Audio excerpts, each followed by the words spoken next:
Good morning and welcome to the Precision BioSciences Investor Update. At this time, all attendees are in a listen-only mode, and a question-and-answer session will follow the formal presentations. As a reminder, this call is being recorded, and a replay will be made available on the Precision BioSciences website following the conclusion of the event. I'd now like to turn the call over to Naresh Tanna, Chief of Staff and Head of Investor Relations at Precision BioSciences. Please go ahead, Naresh. Thank you. Welcome to Precision BioSciences PBGENE-DMD Investor Update. I'm Naresh Tanna, Head of Investor Relations, and I'm joined by my fellow members of Precision's management team, including Alex Kelly, Chief Financial Officer, and Dr. Cassie Gorsuch, Chief Scientific Officer. We are also joined by our co-presenters and esteemed members of the key opinion leader community, including Pat Furlong, founder of Parent Project Muscular Dystrophy, also known as PPMD, a leading DMD advocacy organization.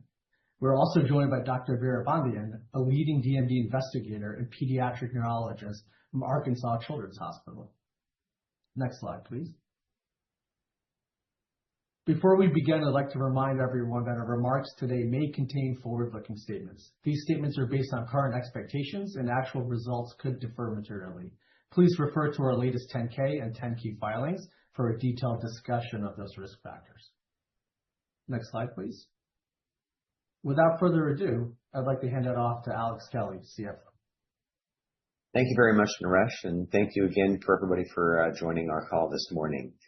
We can go to the next slide and just cover a little bit of an intro to Precision BioSciences for those who may not be familiar with the company. Our company was founded in 2006 as a spin-out from Duke University.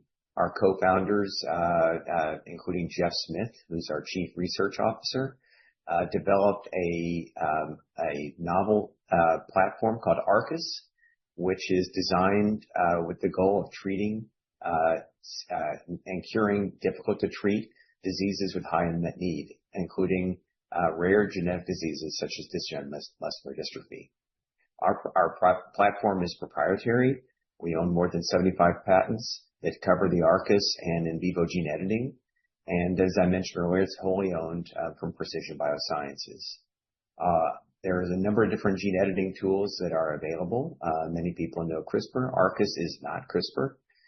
CRISPR is derived from bacterial sources, whereas ARCUS is derived from a homing endonuclease, ICRE1, which is found in green algae. So it has a lot of features that help differentiate ARCUS from other gene editing tools, including its size, the way that it cuts, and its simplicity. Those are the three differentiating characteristics of ARCUS. But ultimately, it's all about helping patients and improving function. Next slide, please. One of the things that we've seen and demonstrated over the last 15 to 20 months is that ARCUS as a platform works. ARCUS works in a variety of settings. We've seen this demonstrated from our partners in vivo gene editing, such as iECURE.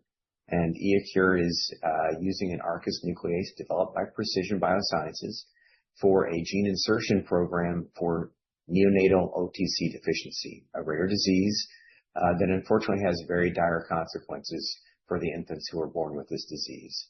iECURE has been in the clinic for more than a year, and in that time, they've demonstrated that they have a complete clinical response in the very first patient who is treated with iECURE 506. iECURE also expects to give further updates on their programs in the first half of 2026. Next, we saw proof that ARCUS works in ex vivo gene editing. We saw this demonstrated in the cancer setting by Imugene, who's partnering with us and taking azer-cel forward for oncology. We've also seen very good progress made by TG Therapeutics using azer-cel for autoimmune diseases such as multiple sclerosis. Both of those trials are ongoing right now, and we look forward to seeing more results from both of those. We've also demonstrated on our own that PBGENE-HBV for chronic hepatitis B works for its desired goal as well. PBGENE-HBV is being studied in the ELIMINATE-B trial, which is studying in chronic hepatitis B. You may know that chronic hepatitis B is a very large disease. It affects some 300 million people around the world.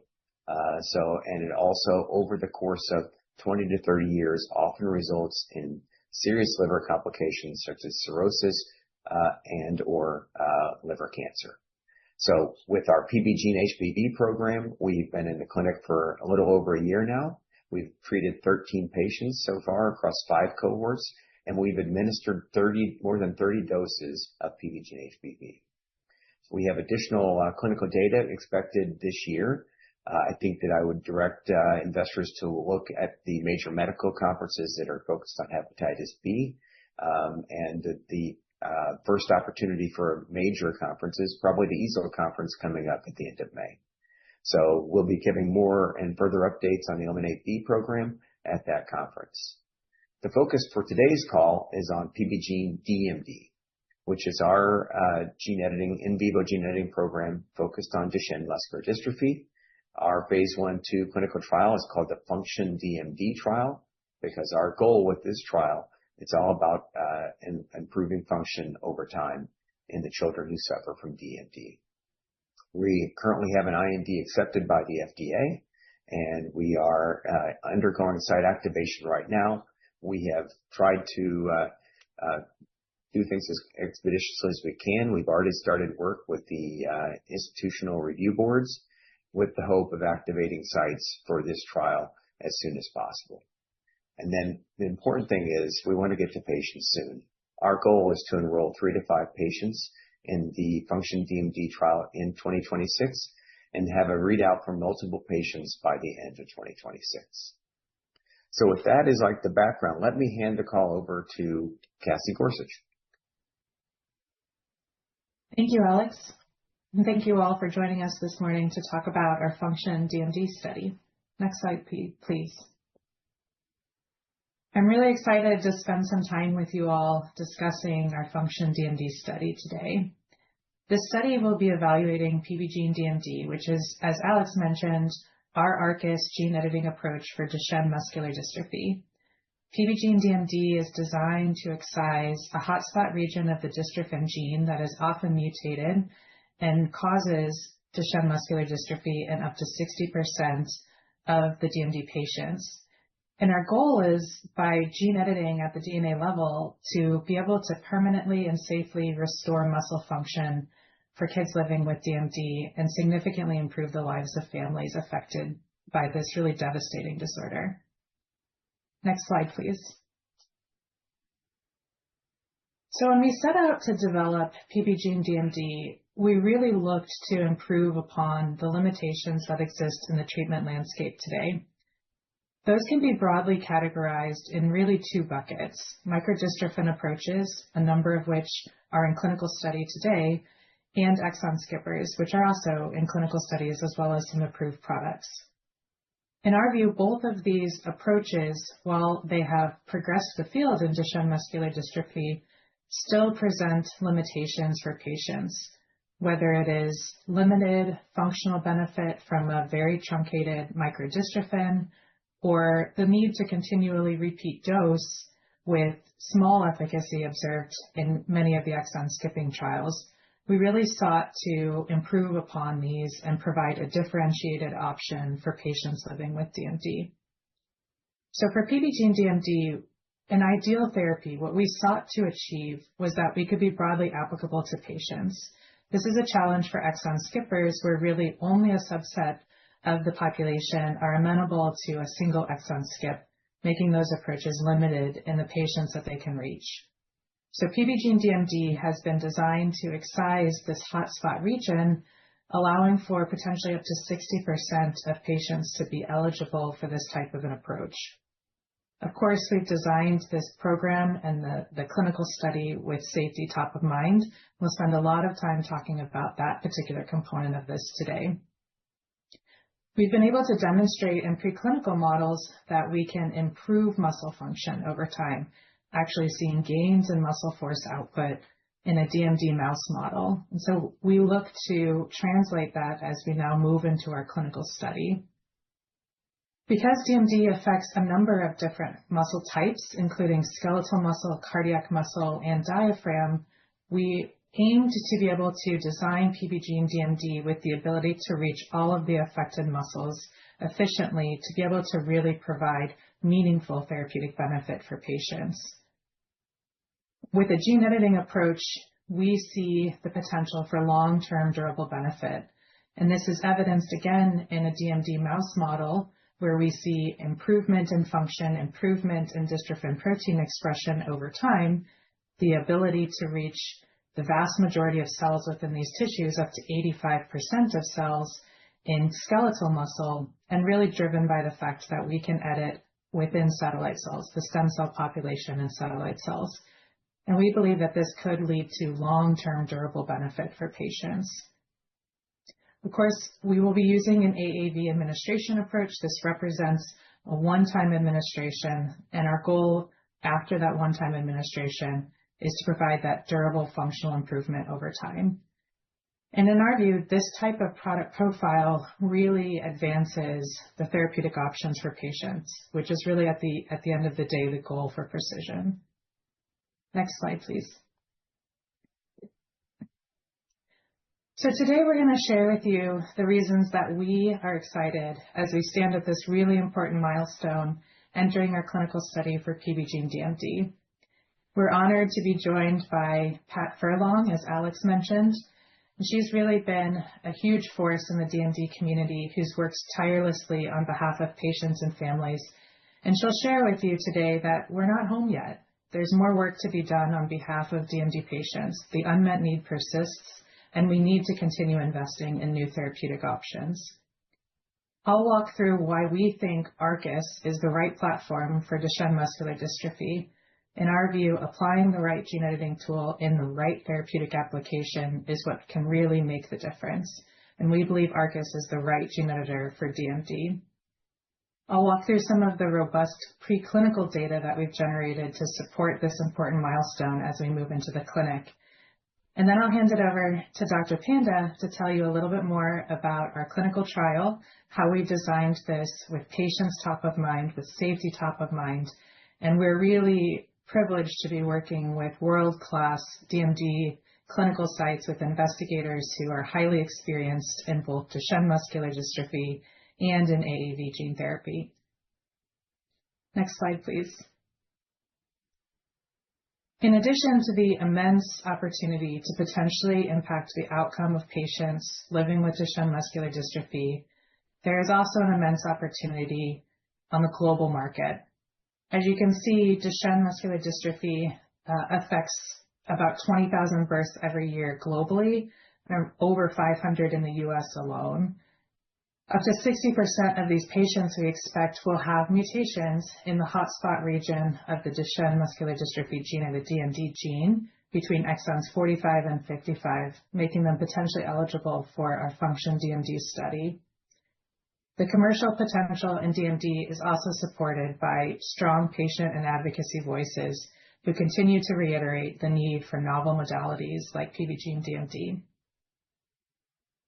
Next slide, please. And now it's my pleasure to hand things over to Pat Furlong, President and Founder of Parent Project Muscular Dystrophy, PPMD. Thank you for joining us, Pat.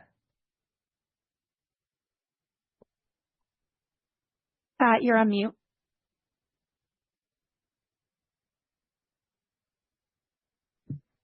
Thank you, and I apologize for being on mute. Thank you, Cassie, and thank you for inviting me to today's meeting. I'm happy to discuss Duchenne muscular dystrophy.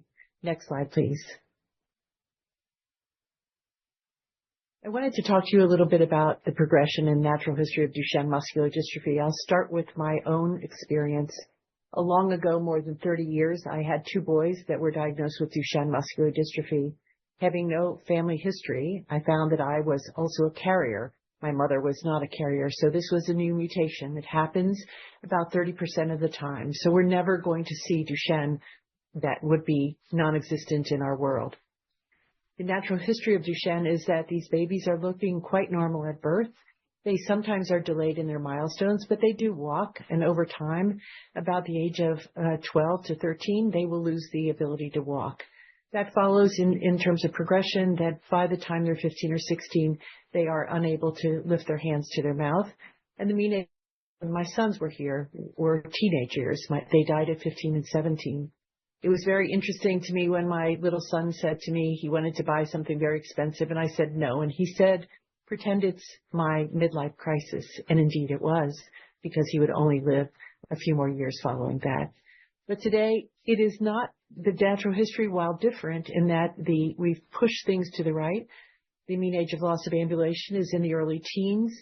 Still, by the age of 16 or 17, young men with Duchenne cannot lift their hands to their mouth. So they require full-time care by someone to achieve all the activities of daily living. You can imagine the good news is the mean age of death is now in the 30s, but the type of care required to help these young men throughout their lifetime is an extraordinary burden for the families. Next slide, please. When my sons were diagnosed, their genetic testing was not available, not widely available. In fact, the only thing that was known is a gene and a protein product. My sons were diagnosed by a biopsy in which they saw tissue that looked really terrible, actually. On biopsy, the cells were irregular in shape, and there was infiltration of fat and fibrous tissue. This is the same that we see today, and we can predict by the degree of fat that invades the tissue what the predicted outcome of this young man. In fact, we can predict by the time this young man's tissue looks like what you're seeing on the right, the ability to move and the ability to walk will soon be unavailable to this young man. So we still see this lack of dystrophin and this fatty infiltration of muscle that removes all muscle, not just skeletal muscle, but cardiac muscle has infiltration of fiber and fat, as well as smooth muscle in the diaphragm. So by the time these children are teenagers, not only can they not walk and not lift their arms to their mouth, they also need help with breathing. So most of the time, by the time they're early teens, they're on BiPAP ventilation at night to assist the diaphragm in removing carbon dioxide, which is really another burden in terms of this individual who has to sleep with a mask on to help them breathe. Next slide, please. And back to the progression. We are happy in this world of Duchenne today that we have 8 therapies that are currently approved, but none of them halt progression. Parents and family members need really sophisticated treatments that are going to halt progression. This is what we're looking for. Replacement or expression of dystrophin is the highest need of these families. We recognize that gene therapy offers a microdystrophin and that antisense oligonucleotides are useful to some degree in our population. But the burden of those antisense are weekly infusions or monthly infusions that create extra burden for these children who not only have to have the burden of IV infusions frequently, but also are having difficulty because the smooth muscle in the veins makes really delivering any infusion some difficult, especially over time. So we come back to this really highly unmet need. The patients and families want and need dystrophin expression. They are looking for better therapies that will halt progression. And we believe that we're looking at one opportunity now that could very well do that. Thank you so much. Back to you, Cassie. Thank you, Pat, for sharing your personal story and your perspective on where the field really stands today. So now I'd like to jump into telling you all a little bit more about PBGENE-DMD. Next slide, please. As we've mentioned, PBGENE-DMD was designed to provide durable functional improvement for a broad population of people living with DMD. So the way PBGENE-DMD works is it's an AAV vector, one vector, that encodes 2 ARCUS nucleases. And this is where we take advantage of the small size of ARCUS nucleases. They're encoded by about 1,000 bases of sequence, and we can comfortably fit both ARCUS nucleases into a single AAV viral genome. Those ARCUS nucleases have been designed to recognize target sites surrounding exons 45 to 55 in the introns of the Duchenne gene, the dystrophin gene.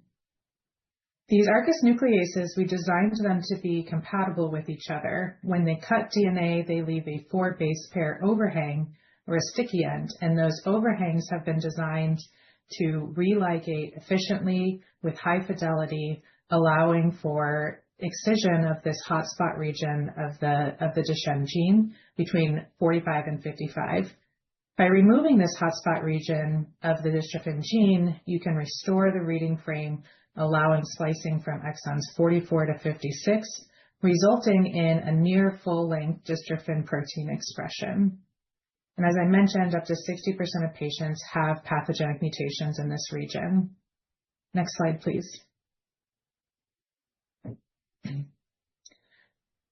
We've designed PBGENE-DMD really with these principles in mind, just to reiterate: broadly applicable to DMD patients, the ability to improve muscle function over time, the ability to provide a long-term durable benefit, and really that function being derived from a near full-length dystrophin protein.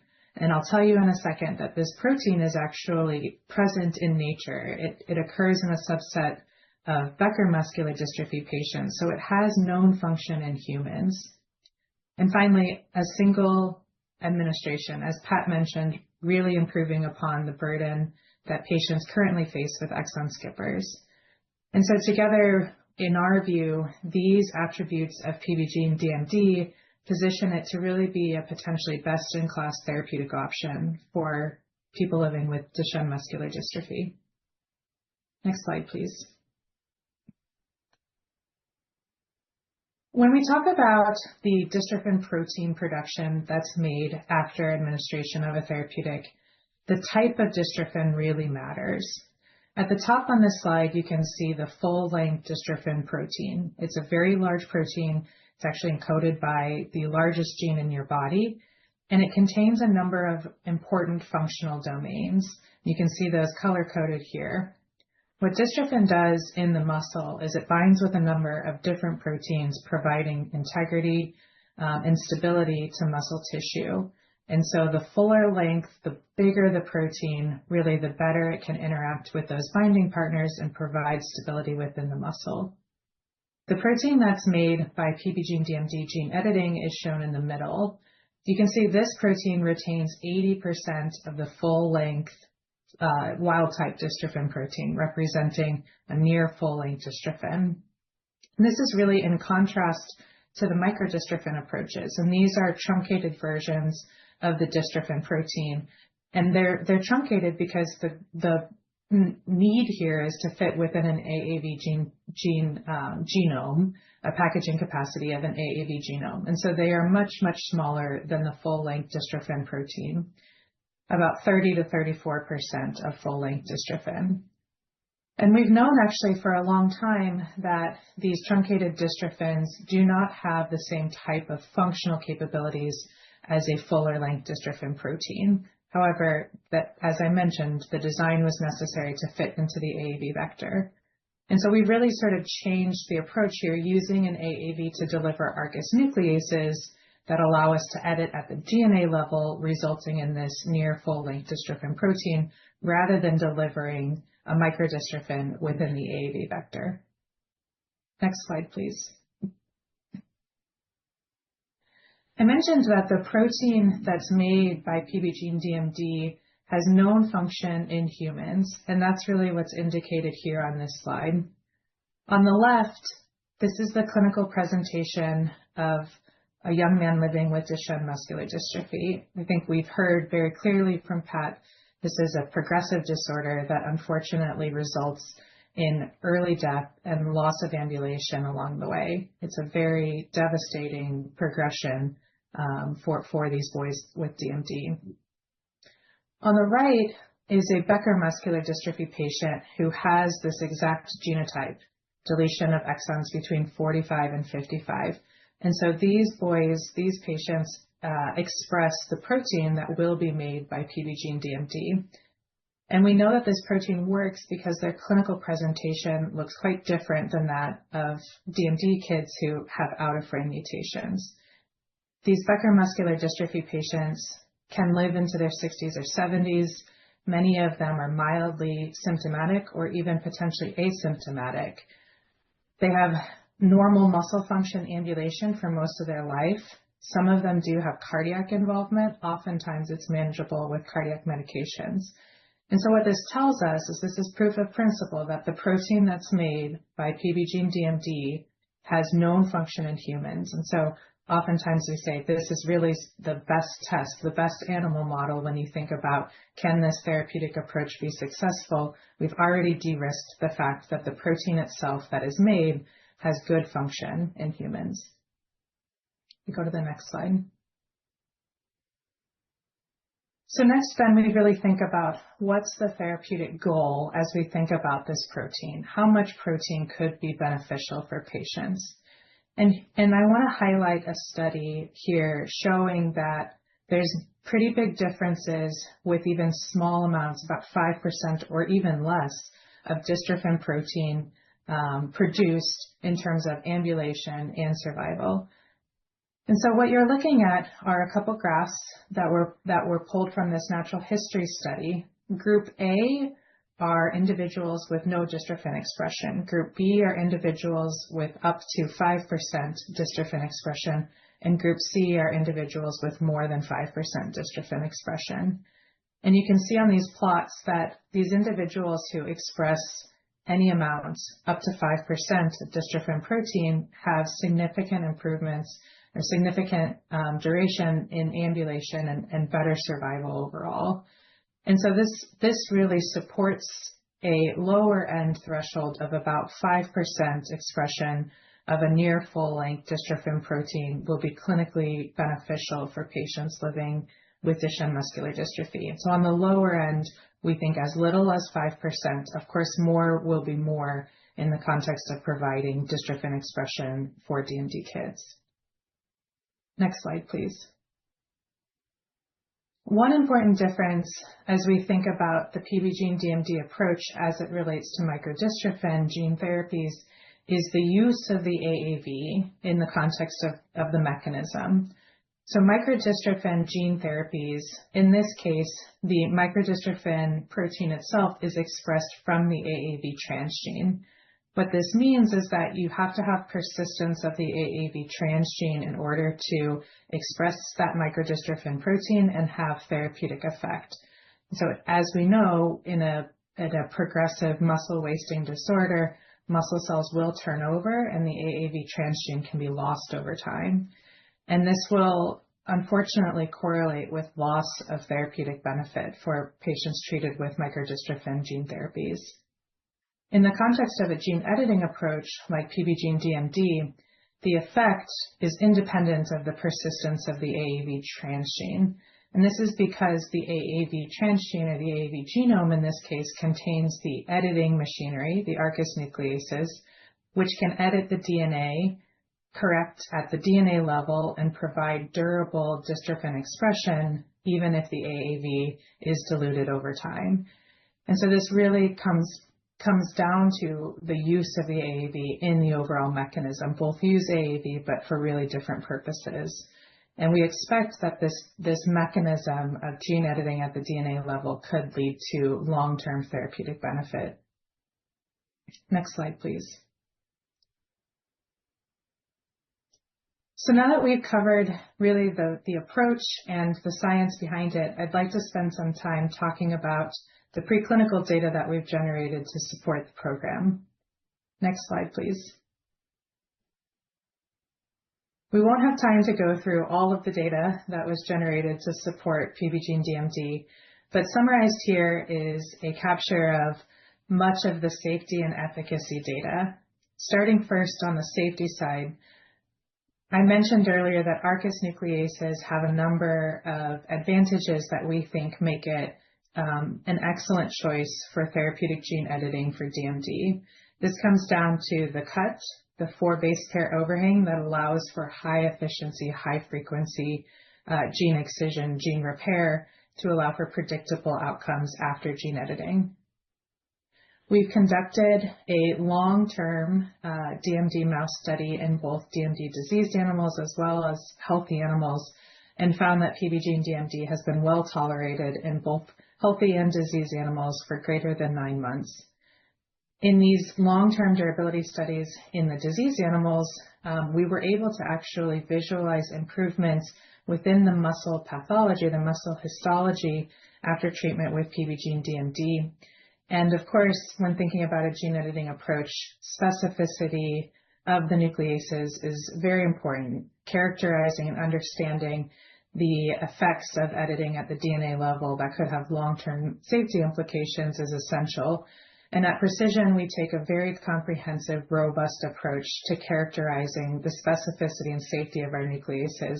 I'm happy to share that our nucleases utilized in this study showed no off-target editing in a non-human primate genome at conserved off-target sites. We'll talk a little bit more about that. And in human cells showed no effect on endogenous gene expression. On the efficacy side, we've generated, as I've mentioned, long-term mouse data in a DMD disease mouse model out to 9 months. And what we found in that mouse model was the ability of PBGENE-DMD to increase dystrophin protein over time, increase the number of dystrophin-positive myofibers over time, and both of those molecular markers in the tissue led to improvements in force output in these DMD mice. And so it was a really important to us at Precision to demonstrate that at the molecular level, we could correlate that with significant functional improvements in this DMD disease mouse model.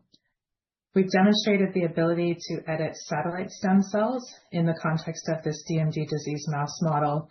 And I'm going to share some new data today demonstrating that when we compare AAV transduction levels, or the amount of AAV that gets to tissues between mice and non-human primates, we can see equivalent or even better levels of AAV transduction in non-human primates, suggesting that now as we look to translate our mouse data to human clinical data, we've demonstrated that it holds through primates. I think that's a really important step as we move into our clinical study.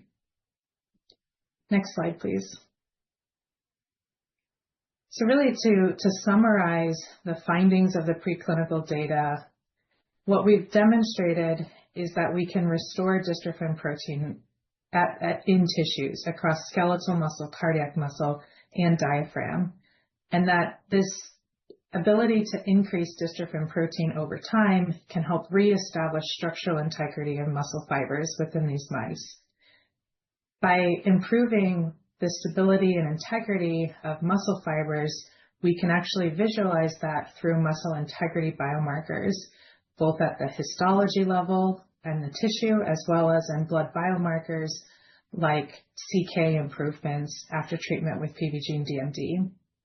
And by improving the muscle at the molecular level, at the tissue level, we've also demonstrated that that correlates with increased force output, increased functional benefit in these mice to near wild type levels comparing to healthy mice. And so restoring this near full-length dystrophin protein at the DNA level and addressing the underlying root cause of muscle degeneration in DMD has led to improvements in muscle function, restored muscle function in mice. Next slide, please. So that was really a summary of some of the preclinical data. I'd like to touch on what we view as some of the most impactful data as we think about bridging now to our human study. Next slide, please. These are the functional data from the long-term mouse study that I've been discussing. On the left, in the light gray bars, are untreated diseased DMD mice. And you can see we've normalized at each of these time points, 3, 6, and 9 months for force output in the muscle. In the darker gray, these are untreated healthy mice. And so this is really demonstrating the loss of force output in the diseased animals compared to healthy mice.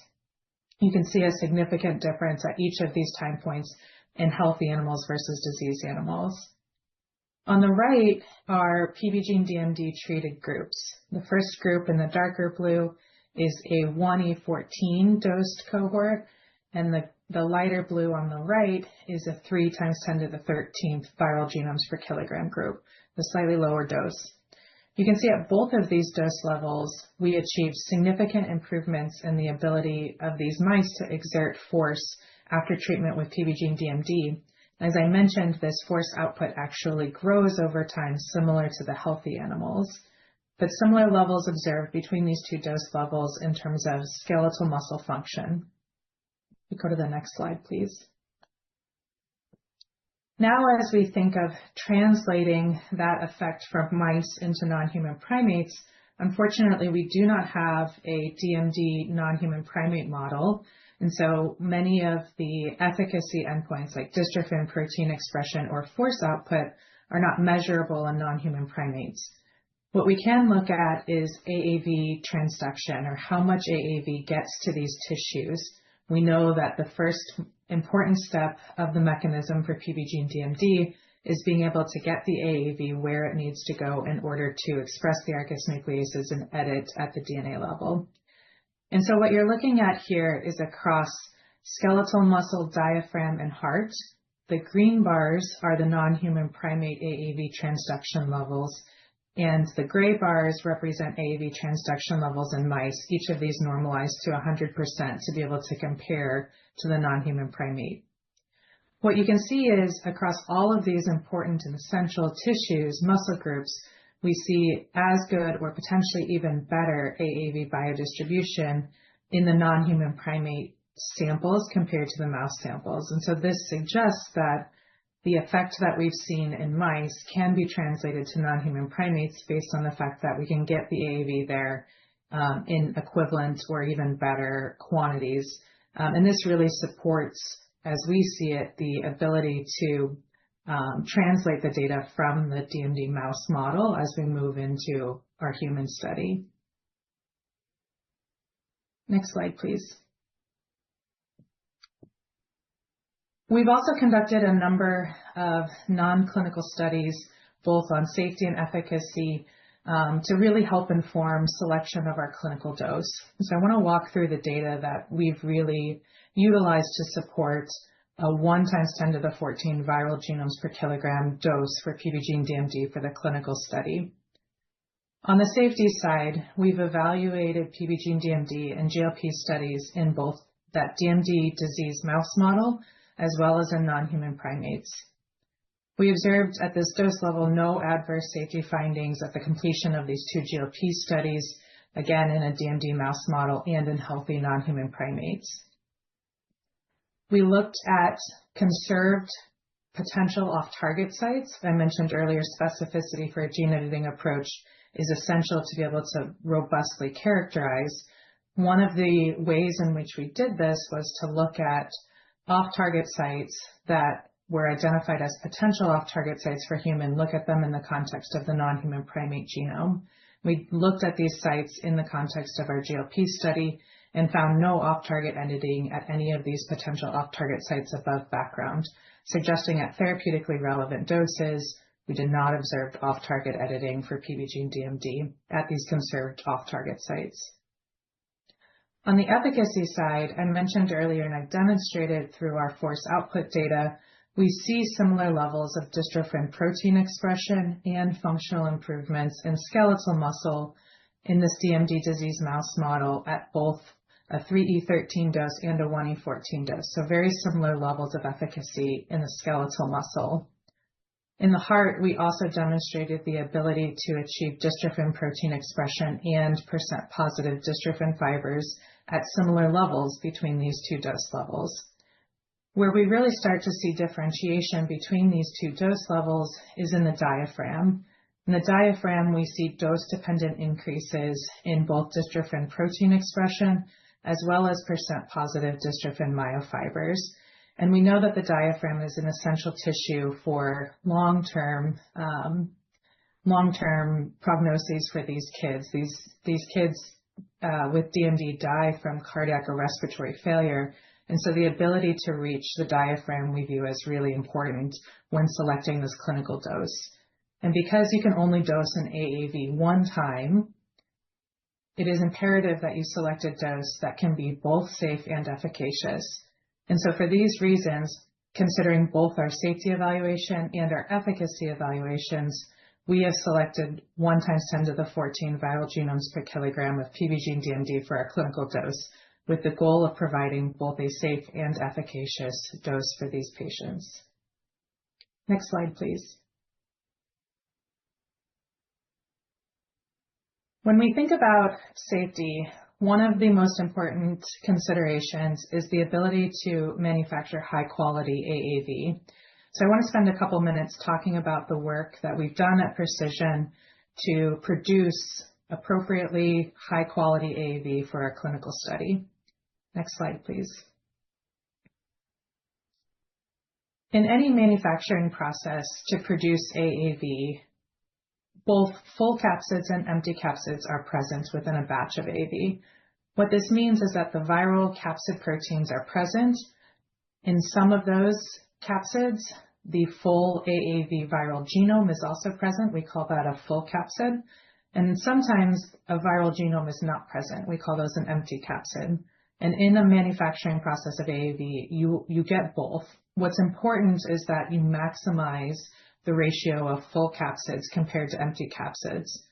And so for illustrative purposes on the right here, you can see of 90%, when we talk about a 90% full capsid batch, what does that look like? That means 90% of the AAV capsids contain the full-length AAV genome, 10% contain truncated or empty capsids. That's in contrast here illustratively to a 50% full capsid batch where there's much more empty capsids present than full capsids.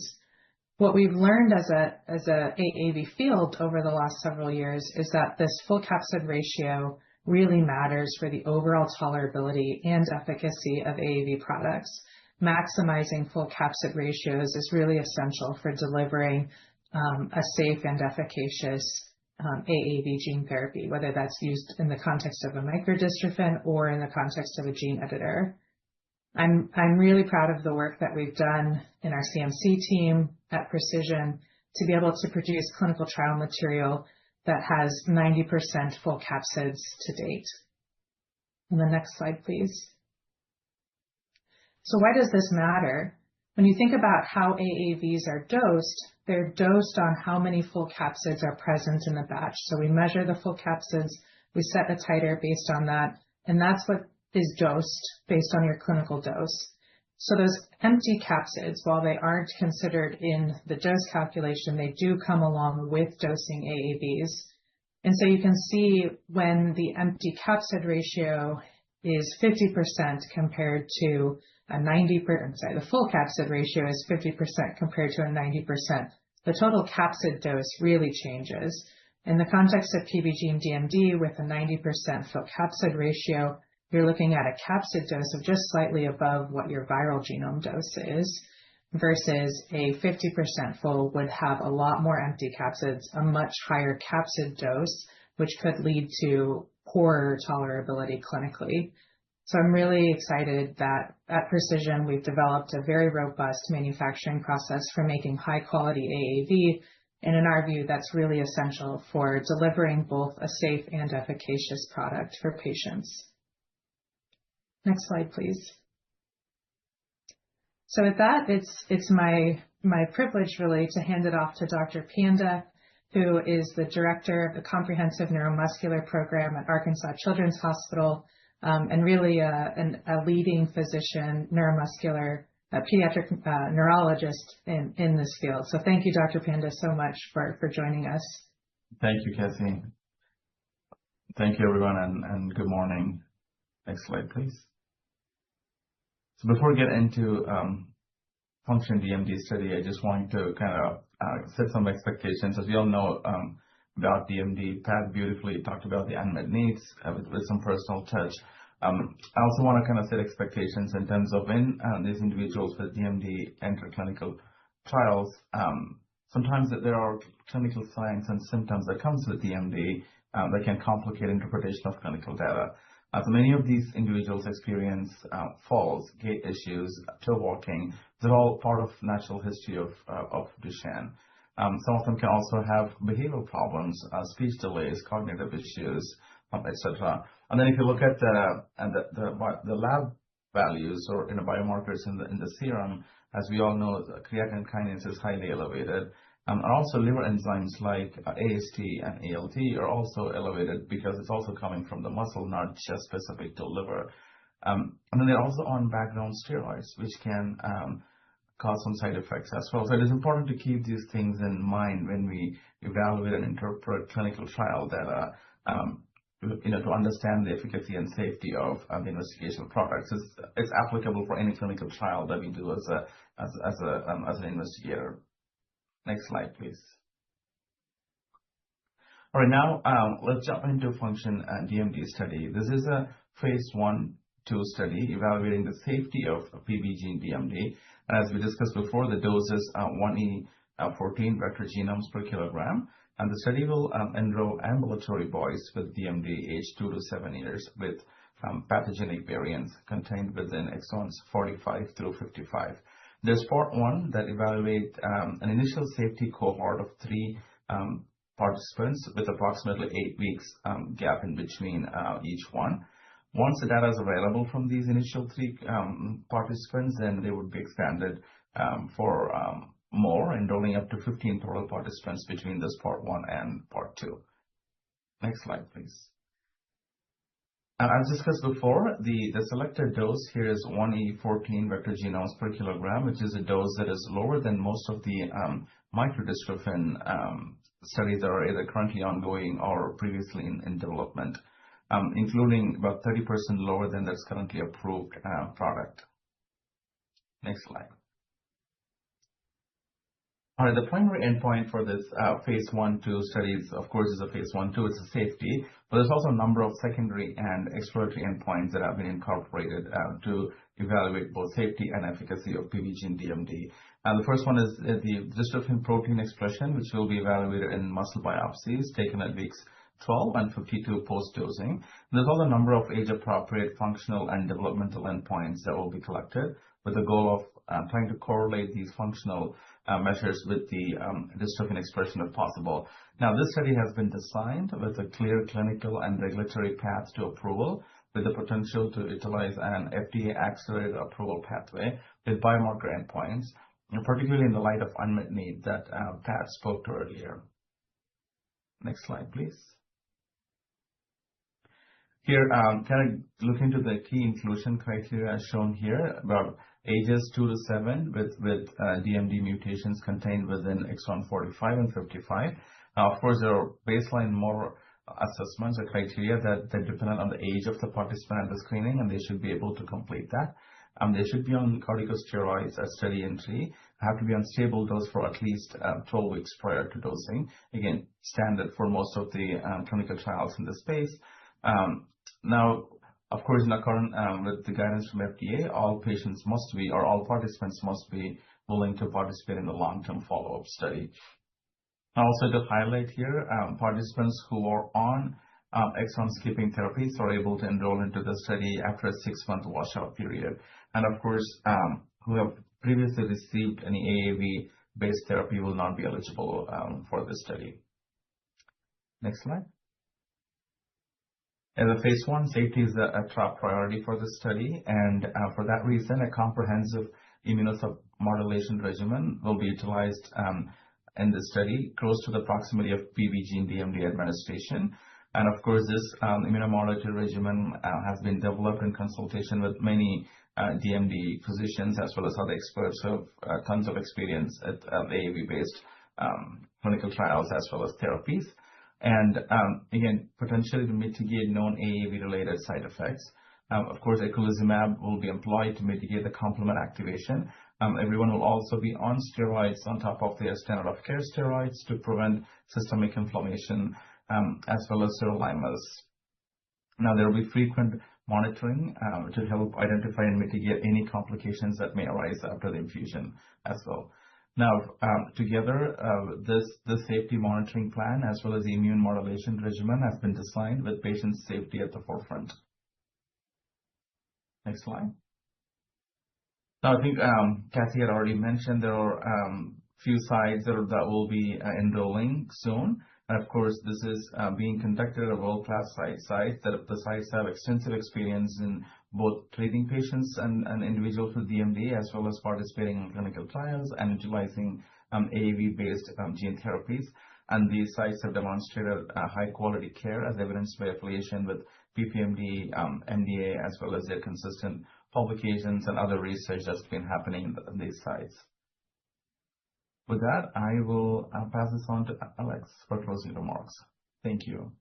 Thanks, Dr. Panda. Appreciate it. Next slide, please. So thank you very much for the introduction and overview of the FUNCTION-DMD trial. Just to highlight some of the upcoming events and some recent progress. As mentioned, we had IND approval in early Q1 2026. The IRB process and site activation process is underway now. We've been trying to do all that we can to expedite that so that we can start dosing patients as soon as possible. We do expect to have data from multiple patients anticipated by year-end 2026, targeting 3 to 5 patients for enrollment this year. And in that data update towards the end of the year, we'll definitely have a chance to see safety data. We'll also see early efficacy data that we're going to assess by percentage of near full-length dystrophin. That's the functional dystrophin that we're creating with our gene edit. And we're going to be looking at muscle biopsies at 12 weeks. We'll also be looking at other functional assessments with wearables and other tools that we have available to assess the patients. You know that we have, as I mentioned at the beginning, we have some updates coming throughout the year on the PBGENE-HBV program, including updates on cohorts 3, 4, and 5, as well as progress towards getting patients to where we can discontinue nucleoside analogs and begin part 2 of the trial. We also have a cash runway that's through 2028 with $137 million at year end. We believe that that is enough cash runway to carry us through a lot of clinical milestones for both of these programs.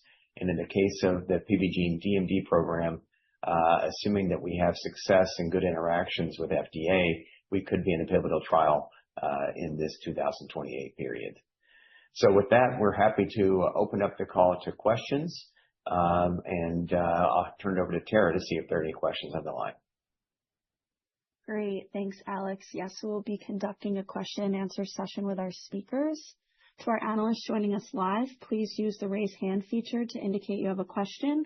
And to those who are on the webcast, please use the written Q&A text box at the bottom of the webcast player. Please hold for a brief moment while we pull for questions.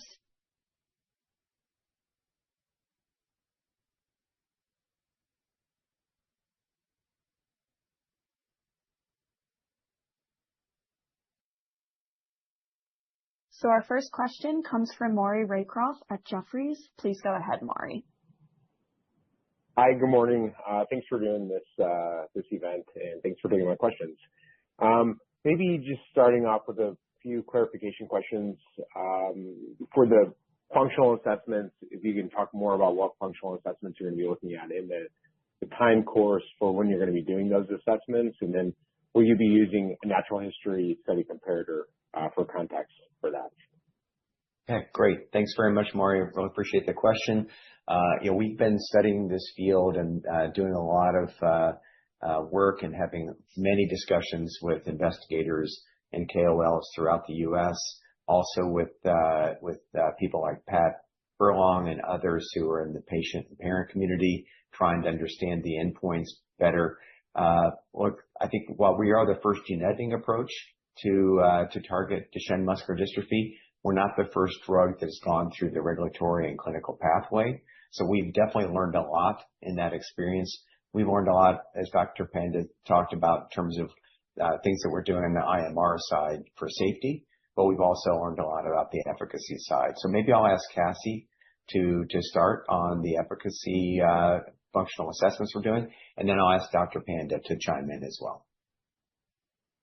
Of course, yes. Thank you for the question, Maury. So in terms of endpoints to speak to efficacy, we do plan to utilize biopsy data as sort of the first indicator of proof of mechanism. And so we will be collecting biopsies from patients at 3 months and 12 months post-treatment.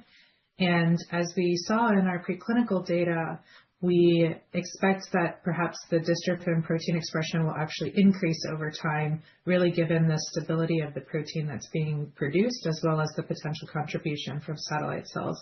And so as we think about efficacy data, I think that the dystrophin protein expression is probably represents the earliest types of efficacy data that we may start to see from this study. We, of course, anticipate correlating the biomarker data with functional improvements. And so those functional improvements, there's a whole host, a very comprehensive list of functional assessments that patients will be completing while they're on study. As Dr. Panda mentioned, our inclusion criteria span patients from ages 2 to 7. And as you can imagine, the functional abilities of boys within those ranges is quite different as they grow and age and continue to develop. And so what we've done in our protocol is included age-appropriate assessments depending on the age of the patient at dosing at enrollment. And so there are functional endpoints that are going to be more appropriate in the younger population, such as the Bayley's assessment. We also are very interested in following the stride velocity data very closely as that field continues to develop, or that test continues to develop more clinical experience. And then as you get into the older ages, the 4 to 7-year-olds, time tests, those may be available to some degree in some of the younger patients, but time tests as well as North Star Ambulatory, and a number of different functional assessments that are age appropriate. And so I think we will continue to collect those functional endpoints and look to correlate them with biomarker data. And in this phase 1/2 study, we're taking a pretty comprehensive approach with the goal of utilizing these early patients as part of an accelerated approval path later, and really better defining what the efficacy endpoints will be as we continue to progress in the study. And so I think we've really taken a comprehensive approach built on the experience, as Alex mentioned, of the clinical studies that have come before us, and of course working with really experienced investigators like Dr. Panda to really understand what's feasible in this population. Dr. Panda, please. Sure, thank you, Cassie. I think that we actually listed some of the assessments on the slides, NSAA, time to stand, as well as some the stride velocity and a couple of them in the younger boys. To kind of answer the natural history, I know there's no plans as of now yet, but I do think the field is moving towards comparing the from a efficacy standpoint with proper control natural history samples, which is totally acceptable in this rare disease population, rather than getting into a placebo arm or anything like that. But of course, that's a discussion later on with the regulators. But I think as a community, we are accepting natural history comparisons. Got it. That's all really helpful. Maybe one other question just on, there's a lot of discussion right now on accelerated approval paths. What are your latest thoughts on that and what you need to show relative to other companies pursuing a microdystrophin-based approach for approval? Yeah, great. It's a good question, Maury, in terms of accelerated pathways. Obviously, this is an evolving landscape, and we have had very good discussions with FDA, good feedback from them all the way back from our pre-IND meeting throughout the IND process. And we look forward to continuing that discussion with them as we generate data. So we anticipate, as I said, having data from multiple patients by the end of this year. And then as we collect more data, probably if we get more than 5 patients, 5 to 10, 12 patients, that will be a time for us to go back to the FDA and talk about the data that we have, to show them the biopsy data, the functional endpoints that we're measuring, as well as the safety, and get a lot more direct feedback from them about what is the trial design going forward from a pivotal standpoint. Cassie, I don't know if you have anything you'd like to add to that.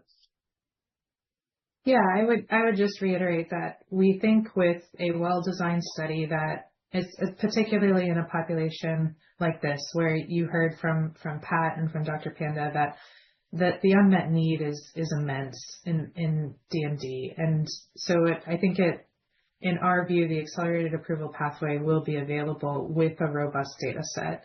So correlating that biomarker data with functional improvements is top of mind for us. We expect to be able to do that, to demonstrate that dystrophin protein expression, this near full-length dystrophin protein expression, correlates with functional improvements for patients. And with that demonstration in hand, I think that represents really a meaningful therapeutic approach for DMD patients. and that we look forward to continuing to work with FDA as well as the community, the DMD community, to bring this therapy to patients. Great. Thanks very much. Thank you. Okay. Tara, next question, please. Yes. So our next question comes from Ry Forseth at Guggenheim. Please go ahead, Ry. Hey, everyone. Thanks for taking our question. This is Ry from Debjit's team. Maybe we could start off, could you give us some insight into the algorithm that led the team to the comprehensive IMR being implemented? And to what extent was this a function of the 10 to the 14 VG per kilogram dose versus a lower dose, something like 1.3 times 10 to the 13? Yeah, great. Thanks very much for the question, Ryan. Look, we've done a lot of research here and a lot of work with investigators in choosing the dose. We know that from talking to families and from clinicians that really we need to go into this trial with a dose that's effective and safe. I think that it's a challenge if patients and their families are not convinced that this is their best shot to get to a functional benefit from treatment. Since we are using AAV, it does really impact the choices that they can make in the future as well. So that was very much front and center in our mind in choosing the dose. And I think it was well informed by the data that Cassie and our team have generated on the preclinical models. Cassie, let me let you talk to some of that data, please. Of course, yeah. So I think, as Alex mentioned, really taking the feedback that we've heard from physicians in the space, as well as the patient and family advocacy groups, selecting our best foot forward dose was something we really prioritized. We believe the 1E14 dose level represents that for the reasons I outlined, really driven by the ability to get better distribution, better dystrophin expression in the diaphragm, knowing that that's an essential tissue for kids with DMD. And so that really led to the decision on the dose. In terms of the IMR regimen, I think, again, you only have one opportunity to dose an AAV in these kids, and you want to make that experience efficacious, as we just talked about, but also safe. And so what we've seen from others who've gone before us is a shift from a less aggressive immunosuppression regimen to a more comprehensive immunosuppression regimen, really to provide the ability to have safe dosing of the product. And so I think we viewed that not necessarily as an effect of the dose selection, but just as a principle of deliver a safe AAV dose.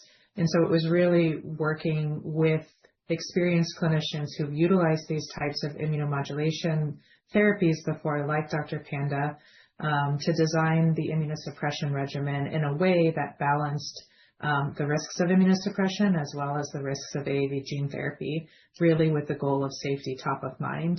And again, maybe I'll ask Dr. Panda if you could please speak to your experience with immunomodulation regimens in the context of AAV dosing.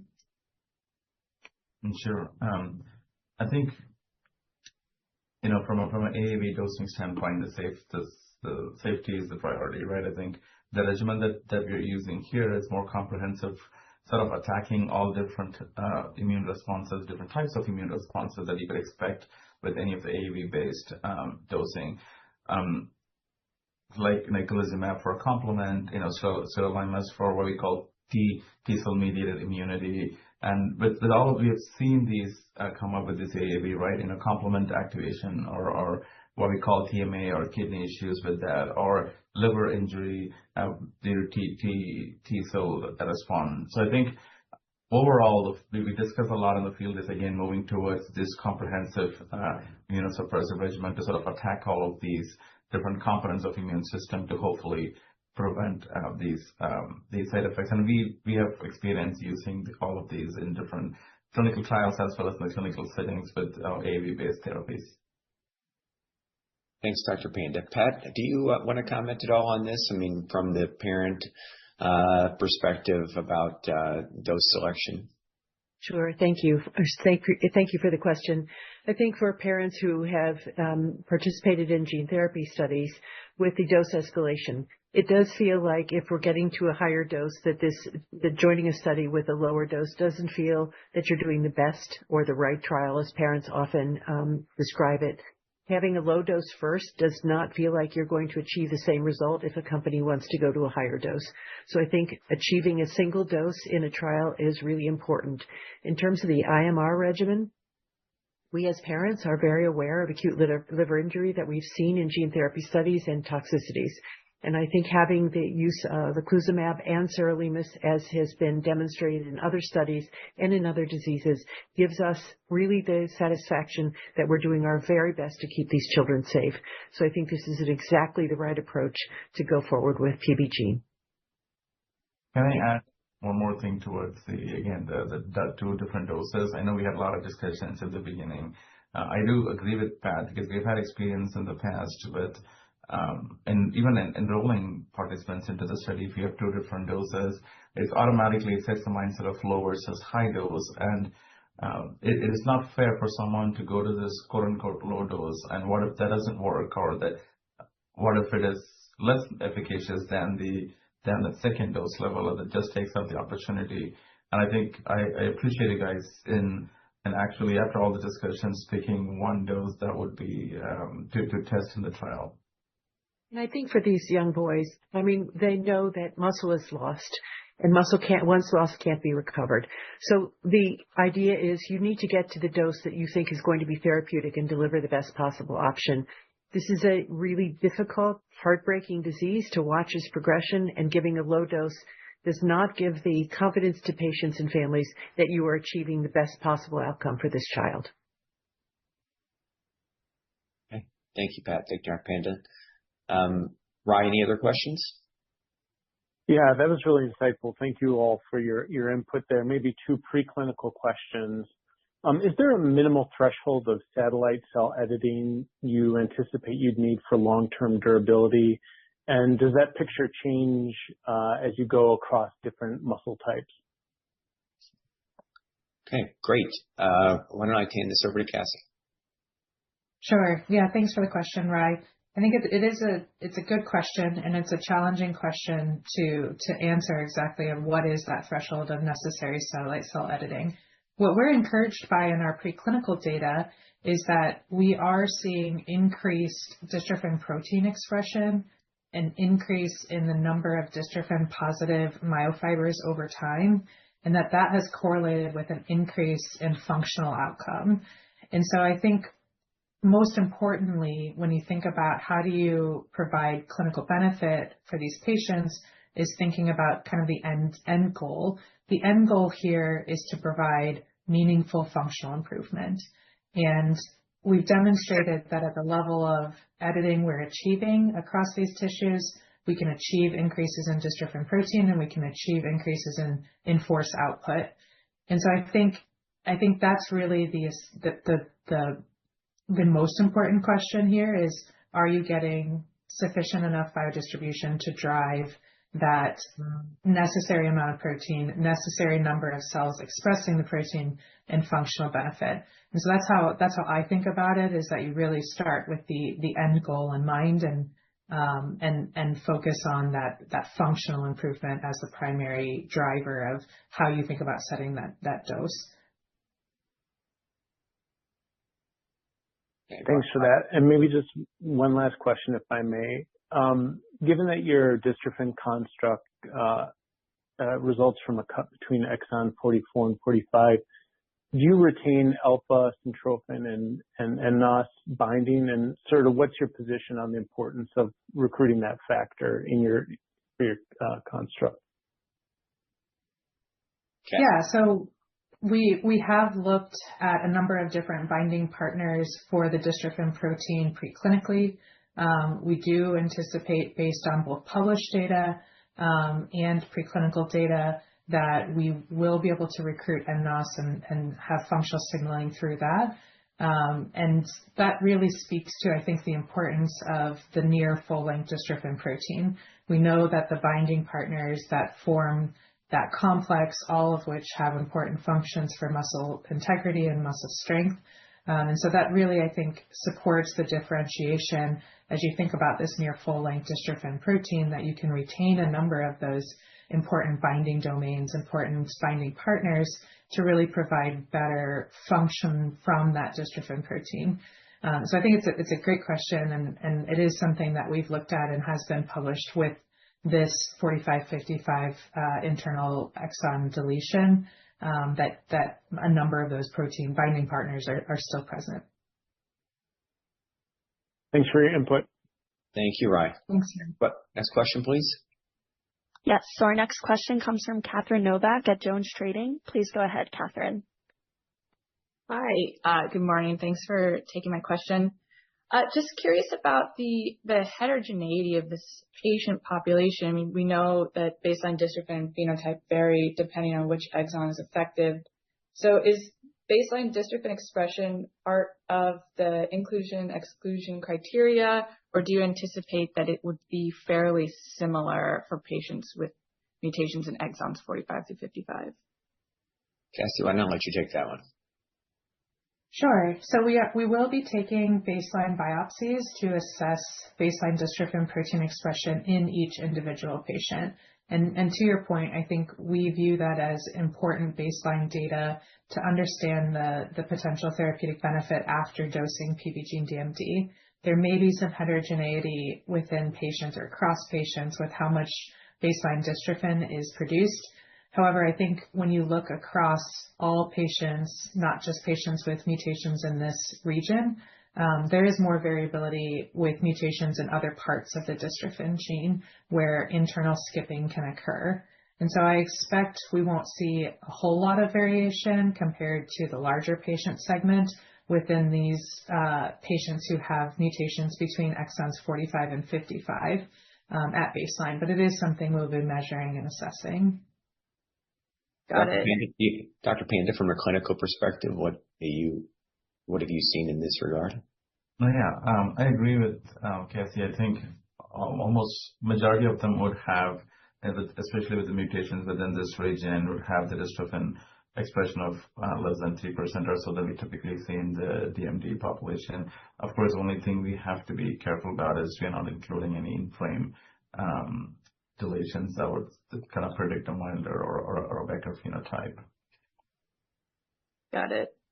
And then, just thinking about how we should be interpreting the 12-week dystrophin data when we see initial post-treatment biopsies, should we be thinking about this more in terms of a fold improvement over baseline, or is there a threshold that you anticipate, just given that you are seeing increasing dystrophin expression over time and 12 weeks really be the starting point? How should we be thinking about interpreting the initial readout? Yeah, I think the way that I think about it is that as we've outlined, through some of the published literature, we think as little as about 5%, from a threshold perspective, about 5% of this near full-length dystrophin protein could be clinically beneficial for patients. And so as we think about sort of the North Star for what we hope to achieve, I think that's really kind of starts to set the lower limit. I think we're seeing some exciting data from some of the more recent exon skipping therapies, including DYNE, where they've correlated about 2.5% dystrophin protein expression, again, of a near full-length dystrophin with functional benefit. And so to me, as we think about how do we assess that 3-month biopsy data, there's a couple of really important considerations. First is there will be a temptation to compare to microdystrophin gene therapies. And I think that that's really an apples versus Volkswagens comparison, if you will, because the proteins are just so different, as we've outlined here, a much different protein with known differences in terms of function, known differences in terms of their ability to provide stability within the muscle. And so I think it's important that when we think about what does success look like for PBGENE-DMD, we assess that on the mechanism of PBGENE-DMD. I think that's really where that 5% threshold, of course, what we've seen preclinically associated with function is closer to 20-25% dystrophin protein expression in mice. And so I think more dystrophin will be better in this context, but I think of it from what do we know about the threshold that could lead to clinical benefit?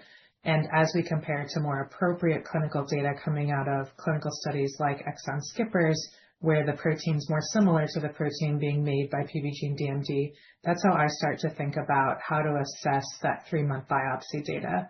Of course, we're collecting the 12-month biopsy data, hoping to recapitulate what we've seen in preclinical models where that dystrophin expression grows over time, potentially contributing to improved function over time as well.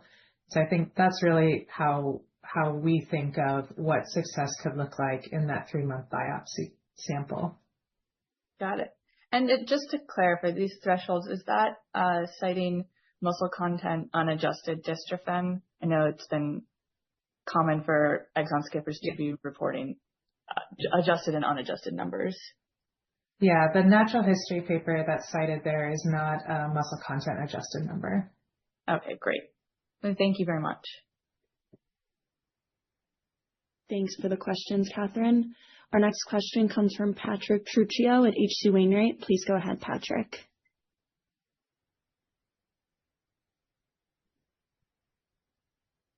Patrick, you may be on mute. Yes, thank you so much. Just a couple of follow-up questions from us. The first is just, given the recent AAV safety events in DMD, what gives you confidence specifically that your approach can deliver a differentiated safety profile? And I guess related, how meaningful is the greater than 90% full capsid ratio in reducing toxicity versus some of these peer programs? Great. Thanks for the question, Patrick. Look, I think that you touched on part of why we have a lot of confidence in the safety of the program. That is that the product itself is high quality and has a high capsid fill ratio. I think also we've done the work in terms of non-human primate studies to demonstrate safety. We've got experience with this ARCUS platform, ample experience in terms of specificity and safety as well that have been generated over time. And I think that really adds to our confidence in the safety of the program. Let Cassie address your other question. Yeah, I think when I think about how PBGENE-DMD is different than microdystrophins, one of the important points, as we mentioned earlier, is that the effect of PBGENE-DMD, if you get to the cell, you edit at the DNA level, that edit can persist beyond the presence of the AAV genome. And that's not true in the context of gene therapies, whether they're microdystrophins or other gene therapies. The AAV genome must persist in order for the transgene to be expressed, in order for there to be therapeutic benefit. And so when you think about it from a mechanistic perspective, that can really drive how you think about dosing these. As Dr. Panda pointed out, many of the gene therapy trials in the DMD space have utilized doses that exceed the 1E14 viral genomes per kilogram dose level. And that's really where a number of these unfortunate toxicities have arisen. And so I think, in our view, utilizing the mechanism of gene editing, by employing a gene editing mechanism, you can actually potentially dose the AAV lower because you don't need to stack AAV genomes long term. You need to get to the cell, you need to edit the cell, but you don't need to stack up AAV genomes to try to persist long term. And so that's really, I think, an important consideration when you think about how does AAV dose drive, how does it work in combination with the mechanism of the drug, and how does it contribute to the overall safety profile. In terms of the fill capsid ratio, this is something that I think the field has really come to understand better, that it's really the presence of capsids that can drive a number of the immune responses that Dr. Panda talked about earlier, and that if you have a lower fill capsid ratio, you will have more capsids present. And so a 1E14 dose at a 50% full is actually a 2E14 capsid dose, which is twice as much. And that's a meaningful difference in terms of the AAV dose. And so I think we know that the manufacturing process and the ability to produce full capsids at high frequency can really help control the overall tolerability. I think that's starting to be better understood in the field. There's a number of newer publications around that. And so I think that is a really important point as we think about planning for safety on this study. Dr. Panda, I invite you to share your experience as well on the clinical side. Thank you. Yeah, I was going to add, from a pure clinician perspective, right? We do, Cassie touched on the manufacturing process. We talked about immunosuppression. All of the measures that we put in place from a safety standpoint, that doesn't negate the fact that the safety is going to be clean. You're not going to have any side effects at all. I think we need to sort of set our expectations. Some side effects can still happen on top of all of this. We have seen this with other clinical trials, the AAV-based programs. I think it is extremely important to set that expectations up front. I am still expecting, it is still expected, or I don't want to say normal, to have some side effects related to AAV or anything. So I think it's important that we set the expectations up front with the families to not going into the program saying that you're not going to see any side effects.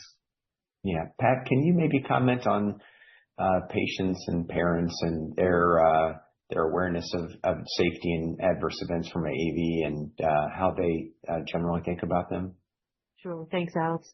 I think we've learned a lot over time. PPMD has conducted studies in terms of benefit risk of these patients. And at first, prior to the initiation of studies, there was a high tolerance for risk, assuming that there would be no side effects. Over time, we learned that there needs to be greater safety. And I think using sirolimus as well as eculizumab has really helped us understand the need for safety and immune suppression. But I think the other side of this is what we've learned is that in an older non-ambulatory population, there may be some additional fragility, and maybe a high viral load causes increased fragility. So we are very well aware of dosing of these viruses and also the capsid and the empty capsid risk. So I think we've learned a lot over time, and we're very enthusiastic again. Remaining enthusiastic about this opportunity and also a lower dose. So I think that we're well informed, appreciate the need for safety, and very committed to this space.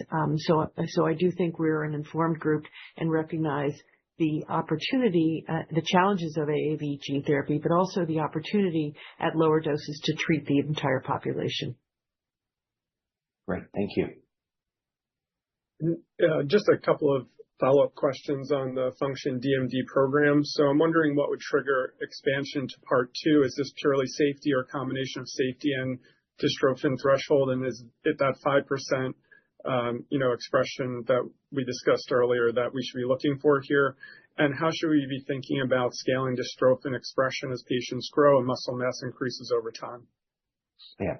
Thanks, Patrick. So, look, I think the goal is to definitely have safety. That's the primary endpoint in this trial, is on safety. The main efficacy endpoint we're looking at is the dystrophin expression at 3 months.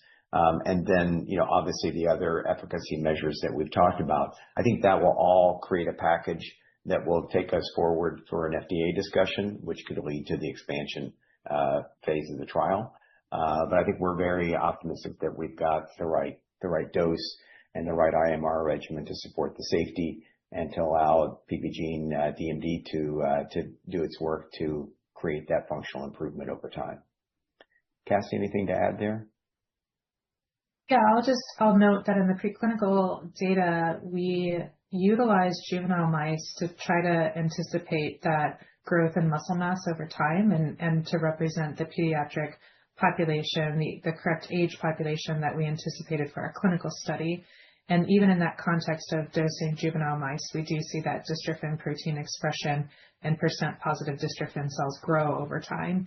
And so I think we've designed the preclinical package to try to anticipate the clinical study and minimize the gap that exists always between preclinical and the clinical study. And so I think we've designed that with that particular component in mind. Okay, great. Thank you, Cassie. Tara, do we have any other questions on the call? I believe that's it for analysts. I'll turn it over to Naresh to read any questions that came over the webcast. Thank you, Tara. Thank you, Tara. We have a few questions that have come in through text. The first one for Dr. Panda. What type of patients do you see in your clinic? Are they coming from the U.S. region locally, or are you also seeing international patients that are enrolling in studies and coming for treatment? Sure.